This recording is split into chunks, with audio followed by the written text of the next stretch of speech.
సమర్థ సద్గురు సాయినాథ్ మహారాజ్కి జై. సాయి భక్తులందరికీ నమస్కారం అండి. మన సాయినాథుని దయ వల్ల అందరూ సంతోషంగా ఉండాలి అని మనస్ఫూర్తిగా కోరుకుంటూ ఈ వీడియో ఆరంభిస్తున్నాను. ఇక ఈరోజుటి వీడియోలో బాబాగారు మనకు చెప్పే ఒక అద్భుతమైన సందేశం. తల్లి, తొందరపడి ఈ యొక్క మాటని వినకుండా ఉంటావేమో. నీ జీవితంలో గొప్ప మార్పుని నేను తీసుకొస్తాను. నీ జీవితంలో నువ్వు ఎప్పుడు విననటువంటి యొక్క శుభవార్తను నీకు అందచేస్తున్నాను. ఇక ఎలాంటి అనుమానం లేకుండా ఈ సాయివాక్కు ఇప్పుడే విను. నీ జీవితంలో ఎలాంటి మార్పు వస్తుందో నువ్వే చూడు తల్లి అని మన కోసం బాబాగారు ఒక అద్భుతమైన సందేశం అనేది తీసుకొచ్చారు. ఆ సందేశం ఏంటి, మన బాబాగారి సందేశంలోని అర్థం ఏంటి అని మన సాయినాథుని మాటల్లోనే వినబోయే ముందు, ఎక్కడెక్కడో జ్యోతిష్యం చెప్పించుకొని తృప్తి చెందకుండా ఒక మంచి జాతకం, ఒక మంచి జ్యోతిష్యుడి దగ్గర జాతకం చెప్పించుకోవాలనుకుంటే మాత్రం మనకు తెలిసిన ఒక గురువు గారు ఉన్నారండి, శ్రీనివాసరాజు గురూజీ. ఎటువంటి సమస్యకైనా 24 గంటల్లోనే మంచి పరిష్కారం అనేది చూపిస్తారు. మీ సమస్య ఎలాంటిదైనా సరే గురువుగారు ముందు పెట్టారంటే తప్పకుండా ఆ సమస్యకి సొల్యూషన్ అనేది దొరికిపోయినట్టే. ఇక గురువుగారిని మీరు ఎలా కాంటాక్ట్ అవ్వాలి అని ఇబ్బంది పడాల్సిన అవసరం లేదండి. మీరు ఉన్న చోట నుంచే, మీ ఇంట్లో నుంచే గురువుగారికి ఒక్కసారి ఫోన్ ద్వారా కాంటాక్ట్ అయ్యి మీ సమస్య అనేది చెప్పినప్పుడు ఆ సమస్య ఖచ్చితంగా గురువుగారు చేసే పూజల ద్వారా, పరిహారాల ద్వారా సమస్య అయితే సాల్వ్ అయిపోతుంది. విద్య, ఉద్యోగం, ప్రేమ, పెళ్ళి, భార్యాభర్తల మధ్య గొడవలు, సంతాన సమస్యలు, ఇలా ఎటువంటి సమస్యలకైనా సరే పరిష్కారం అనేది చూపిస్తారు. అంతేకాకుండా విదేశీ ప్రయాణం ఆలస్యం అవుతుంది, ఇంకా వీసా రాలేదు, అలాంటి సమస్యలకు కూడా గురువుగారు ఖచ్చితంగా మీకు సొల్యూషన్ అనేది చూపిస్తారండి. నేను చెప్పించుకొని నా ప్రాబ్లం తీరింది, గురువుగారి మీద నాకు బాగా నమ్మకం కుదిరింది అన్న తర్వాతే మీ వరకు తెలియచేస్తున్నాను. నేను ఊరికే ఏది చెప్పనండి, చాలా నమ్మకమైన గురువుగారి కాబట్టి మీ వరకు తెలియచేస్తున్నాను. మీరు కూడా ఒక్కసారి కాల్ చేయండి, మీ సమస్యలను తీర్చుకోండి ఫ్రెండ్స్. శ్రీనివాసరాజు గారిని కాంటాక్ట్ చేయవలసిన నంబర్ 96300644. స్క్రీన్ మీద కనిపిస్తున్న ఈ నెంబర్కి కాల్ చేయండి, మీ ప్రాబ్లమ్ని సాల్వ్ చేసుకోండి. ఇక బాబా గారు మనకు అందిస్తున్న సందేశం, నీకోసమే ఒక బహుమతిని తీసుకొచ్చానమ్మా. కాదు అనకుండా నేను ఇచ్చే బహుమతిని స్వీకరిస్తావు కదూ తల్లి. నువ్వు ఉన్న చోట నుంచే ఏదైనా నీకు శుభవార్తను నేను అందచేస్తూ ఉంటాను. తప్పకుండా అది నీకు నీ బాబా తరపున చేరుతుంది. నేను ఎంత చెబుతున్నా కూడా పదే పదే ఎక్కువగా ఆలోచిస్తున్నావు తల్లి. ఎందుకు అంత ఆలోచన? నీ కష్టాలన్నీ కూడా అసలు ముగుస్తాయా లేదా అనే ఆలోచనతో నువ్వు తగినటువంటి సమాధానాన్ని భగవంతుడు నాకు ఇస్తాడా, నా బాబా నాకు మంచి ఆలోచన అందిస్తాడా అని ఎంతగానో ఎదురు చూస్తున్నావు. మంచి సమయం కోసం ఎదురు చూస్తున్నావు. అయినా కానీ నా బాబా నా కోసం ఏ అవకాశాన్ని ఇవ్వడం లేదు అని చెప్పి బాధపడుతున్నావు. అవును కదా తల్లి. ఈరోజు నీ మనసు ఒక్కసారిగా నీకు బరువుగా అనిపిస్తుంది. నీకు ఎవ్వరు కూడా నీ పేరును నెమ్మదిగా పిలిచినట్లుగా అనిపిస్తుంది. ఎవరో నిన్ను దగ్గరికి వచ్చినట్లు అనిపిస్తుంది. గదిలో గాలి కదలకుండా ఉన్నటువంటి నిశ్శబ్దంతో నీ మనసు ఆందోళనగా ఉంది. చూడు బిడ్డ, ఇప్పుడే విను. ఈరోజు నీకోసం ఈ బాబా వాక్కు. నిన్ను అసలు ఖాళీగా ఉంచను. నా గొంతు ద్వారా, నా పలుకుల ద్వారా నీ మనసులో ఎన్నో రకాల ఆలోచనలు రేపుతూ ఉన్నాను కదా. నువ్వు అనుకుంటూ ఉన్నావు, ఎవరబ్బా నన్ను పిలిచింది, నా బాబానా లేదా ఎవరైనానా, నా కోసం ఎవరు వస్తారులే, నన్ను ఎవరు పిలుస్తారులే అని నువ్వు అనుకుంటూ ఉంటావు. రకరకాల ఆలోచనలు, గందరగోళం నీ మనసులో మెదులుతూ ఉంటుంది. అవును కదా తల్లి. అసలు ఏం ఇవ్వబోతుంది, ఏం అవ్వబోతుంది? అదే సమయంలో నీకు ప్రేమతో కూడినటువంటి స్వరం మళ్ళీ మళ్ళీ పదే పదే వినిపిస్తూ పలకరిస్తున్నట్లు అనిపిస్తుంది. నీవు ఎంతో కాలంగా ఎదురు చూస్తున్నటువంటి ఆశీర్వాదం నీకు కొద్ది రోజుల్లో దక్కబోతుంది అనిపిస్తుంది. కొంచెం గమనించు తల్లి. ఇది ఖచ్చితంగా నీ చెవులకు వినిపించటం లేదు. ఇది ఖచ్చితంగా నా బాబా పిలిపే అని నీ మనసులో ఎక్కడో ఒక అంతరార్థంలో నా స్వరం అనేది నీకు గుర్తుకు వస్తూ ఉంటుంది. ఎన్నో రోజులుగా నువ్వు ఏడ్చిన రాత్రులు నాకు తెలుసు. నువ్వు దాచుకున్నటువంటి బాధలన్నీ నాకు తెలుసు. అందుకే నువ్వు ఎవరికి చెప్పుకోలేని కొన్ని క్షణాలు నాకు తెలుసు తల్లి.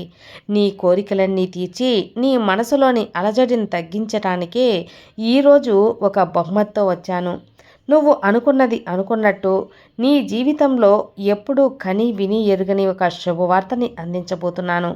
నీ హృదయం ఎంతగానో పులకించబోతుంది. ఆ శుభవార్త నీ మనసుని ఎంతగానో హత్తుకుంటుంది. అయితే ఎప్పుడు బాబా ఆ శుభవార్త నన్ను చేరుతుంది అంటావేమో, తప్పకుండా చేరుతుంది తల్లి. నీ బాధని అర్థం చేసుకున్నాను కాబట్టే నీకు నేను ఈ బాబా స్వరం, ఈ బాబా మనసు అనేది ఆశీర్వాదంతో నేను వచ్చాను. నీ జీవితానికి నేను స్వయంగా ఒక ప్రయత్నానికి కాదు, పవిత్రమైనటువంటి హృదయానికి ప్రతిఫలం నీకు అందించబోతున్నాను. నువ్వు ఎదురు చూస్తున్న బహుమతే. నీవు ఎన్నోసార్లు ఫలితం దక్కలేదని బాధపడినా, ఆశలు పెట్టుకొని ఆశ తీరలేదని ఎన్నోసార్లు కష్టపడినా అన్నీ ఇప్పుడు తీర్చబోతున్నాను. ఎన్నిసార్లు ఎందుకిలా నాకు జరుగుతుంది అని ఏడ్చావు కదా, నీకు అనిపించిందో ఇంకా నీ జీవితంలో మంచి జరుగుతుందా లేదా, అసలు ఎందుకు ఇంత కష్టపడుతున్నాను అని నీకు అనిపిస్తూ ఉంటుంది. నీ కోరిక తీరడం ఆలస్యం జరుగుతూ ఉంటుంది. ఈ ప్రశ్నలన్నీ నీ మనసులో ఉన్నాయి. అన్నిటికీ జవాబు నేను ఇవ్వబోతున్నాను తల్లి. నీ మనసును చదివాను, నీ కోరిక అర్థమైంది, నీ ప్రార్థననే విన్నాను. నువ్వు పడిపోయిన ప్రతిసారి నేను పట్టుకుంటూనే ఉన్నాను. కాబట్టే ఈరోజు నీ బాధలన్నీ, నీ ప్రశ్నలకి సమాధానాలు అన్నీ తీర్చడానికే వచ్చాను. నువ్వు ప్రతి రాత్రి ఆగిపోయినా సరే మరలా లేచే ప్రయత్నానికి నీతో చేపించాను.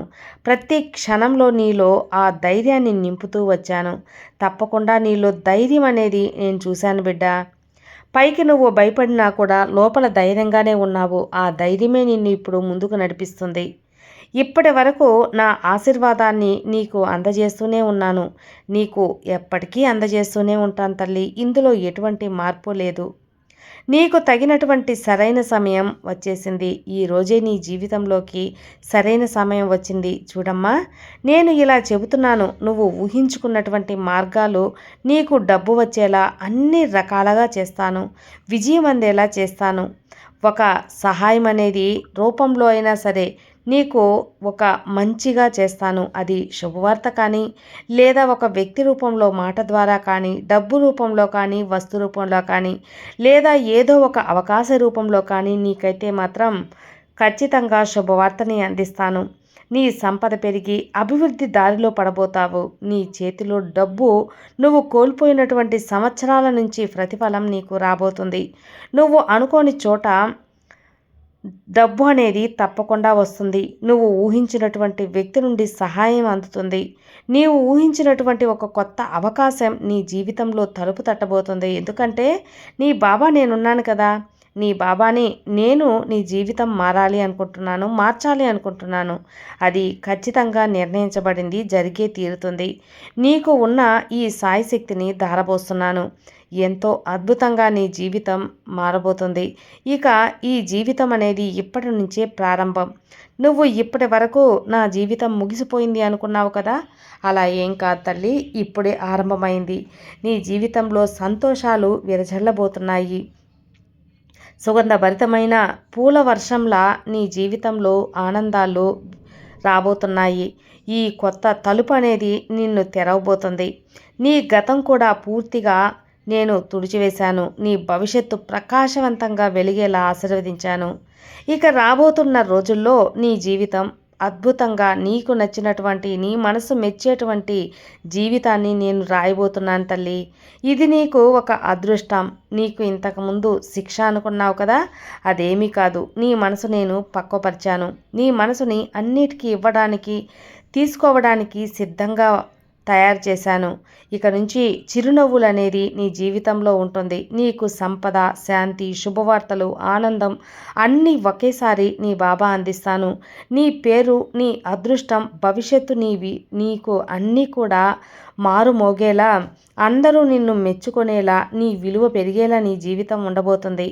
ఈ సాయి నీ జీవితంలో ఎన్నో మిరాకిల్స్, అద్భుతాలు జరిపించబోతున్నాను.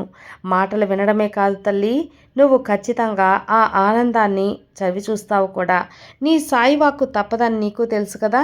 నా బాబా చెప్తే ఖచ్చితంగా అది జరిగి తీరుతుందని నీకు తెలుసు కదా.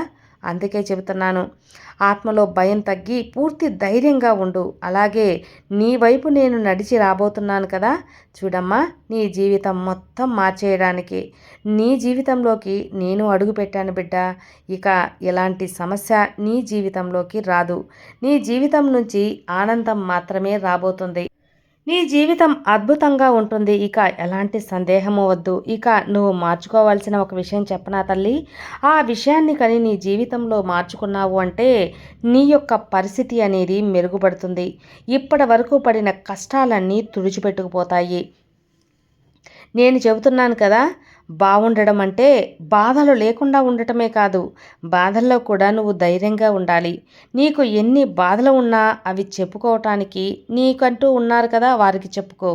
ఎవరికి చెప్పుకోలేని స్థితిలో ఈ బాబా ఉన్నారు కదా, నీ తండ్రి స్థానాన్ని తీసుకున్నాను కదా తల్లి, నాతో చెప్పుకో. నేను తీర్చకుండా ఉంటానా? ప్రతి ఒక్క చిక్కుని నీకు తొలగిస్తాను, చిరునవ్వుని నీకు అందిస్తాను, కన్నీళ్లు ఆగిపోయే వరకు చల్లని చూపు నీ మీద ఉండిస్తాను. కష్టాలు రాకూడదు అని ఎప్పుడూ అనుకోవద్దు బిడ్డ. ఈ ఒక్కటి తలువు, ఏ కష్టాన్నైనా ఎదుర్కొనే ధైర్యం నా తండ్రి నాకు ఇస్తాడు, నా సాయి తండ్రి నాకు అందిస్తాడని ధైర్యంగా ఉండు. నీ గుండెల్లో ఇప్పటి వరకు ఎన్నో తెలియని అలజడులు, నీ గుండెల్లో మంట, అంటే నీకు ఇతరులు చేసిన అన్యాయం కానీ, నీవు తీరని కష్టం అనుభవించిన మంట కానీ అంతా కూడా ఉంది. ఇక నీ బాబా చల్లటి చూపుతో, తీయటి మాటలతో అవంతా కూడా చల్లారి నీకు తీయటి జీవితాన్ని, ప్రకాశవంతమైన భవిష్యత్తుని అందించబోతున్నాను. నీ బాబా ఉండగా నీకు ఏది కూడా సాధ్యమవ్వదు అనే ఒక దిగులు వద్దమ్మా. కాలాన్ని మారినట్టు పదే పదే నిన్ను నువ్వు మార్చుకోకు. మారడం నీ నైజం కావచ్చు, కానీ నీతో పెనవేసుకున్న బంధాలు నువ్వు మారిన ప్రతిసారి ఆ మార్పు జీర్ణించుకోలేకపోవచ్చు. ఎంత అవస్థపడతారా కదా. కాబట్టి నిన్ను నువ్వు బాధ పెట్టుకుంటూ నీ వారిని ఎప్పుడూ బాధ పెట్టవద్దు. ఏ ఒక్క జీవితం కూడా పుట్టుకతో పూలవనం కాదు తల్లి. కొన్ని ఒడిదుడుకులు ఉంటాయి. ప్రతి ఒక్కరి జీవితంలో ఒడిదుడుకులు అనేవి తప్పకుండా ఉంటాయి. అందరి అందులో పడి లేచే బ్రతుకులే. నీ ఒక్కనికే కష్టమని దిగులు పడితే ఎలా? సమస్యలు లేని మనిషే లేడు. అందుకు రేపటి రోజున సంతోషం వస్తుంది. ఆశతో నవ్వుతూ జీవించాలి. అదే నీవు నేర్చుకోవాలి. నీకు ఎప్పుడు కూడా అదృష్టం అనేది అవకాశాల రూపంలో నేను ఇస్తూనే ఉంటాను. వాటిని అందుకుంటూ ఉండు, ముందుకు వెళ్తూ ఉండు, అందనంత స్థాయికి వెళ్ళు. నీ స్థాయి పెంచుకో, నీ విలువ పెంచుకో, నలుగురిని నీలో జతపరుచుకో, అందరికీ అనుకూలంగా ఉండు, నలుగురికి సాయం చేస్తుండు. నీకు ఈ సాయి, అలాగే భగవంతుడు నీకు ఎప్పుడు కూడా నీ బాబా రూపంలో సాయం చేస్తూనే ఉంటాడు తల్లి. నీ బాబా మాట ఒక్క అక్షరం కూడా పొల్లిపోదని నీకు తెలుసు కదా. ఇక కని వినివ ఎరుగని ఒక శుభవార్త నీకు గురువారంలోగా అందబోతుంది. నిశ్చింతగా ఉండు. నీవు ఆ శుభవార్త కోసం ఎదురుచూడు. నీకు నీ బాబా అండ ఉండగా దిగులేందుకు చెప్పు. సర్వే జనా సుఖినో భవంతు. జై సాయిరామ్.